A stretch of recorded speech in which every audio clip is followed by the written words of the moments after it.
You know that feeling when you're speaking a language and it just clicks?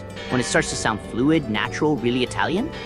Well, you're in exactly the right place. Today, we're going to tackle a powerhouse of grammar that can seriously level up your speech, the gerund. Okay, let's just dive right in.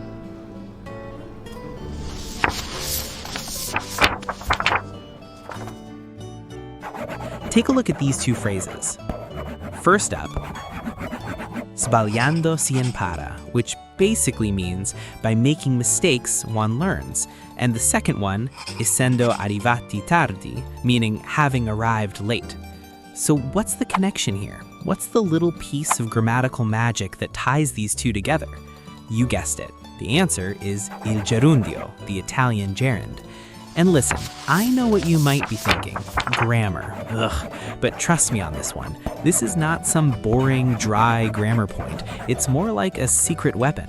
Honestly, mastering the gerund is one of the fastest ways to stop sounding like a textbook and start sounding like you actually speak Italian. So, here's the game plan for today. First, we'll cover what the gerund even is. Then, we'll look at how to form it. It's super easy.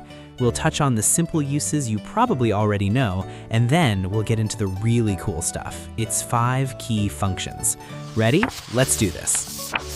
Part 1. What exactly is this thing we call the gerund? So, the gerund is what grammarians call an indefinite mode.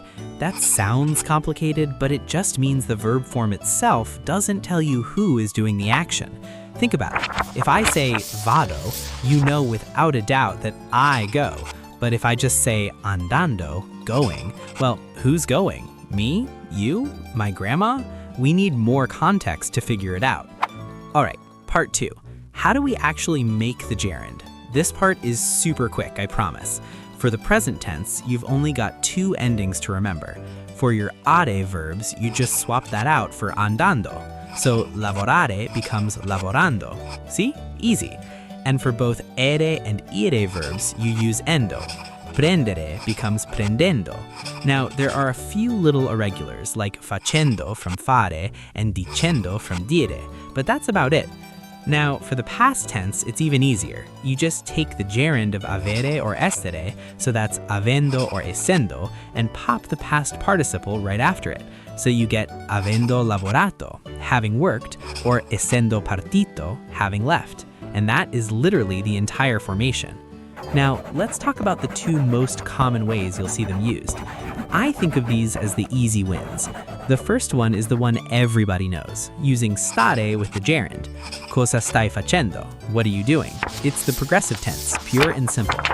But here's a slightly more advanced one, using andare with the gerund. This isn't about what's happening right now, it describes something that's developing gradually over time.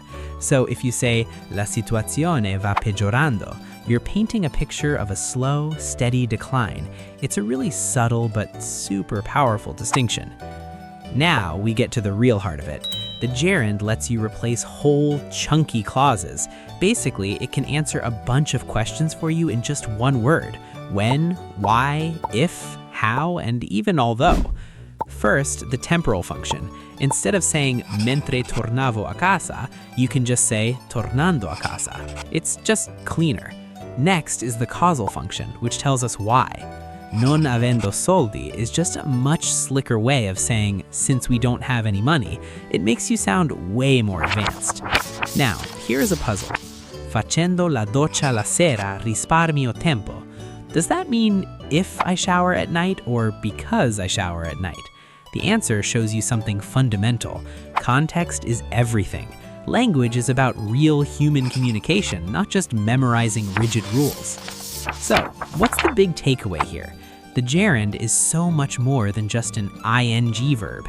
It's a powerful, elegant tool for connecting your ideas and making your Italian sound way more natural.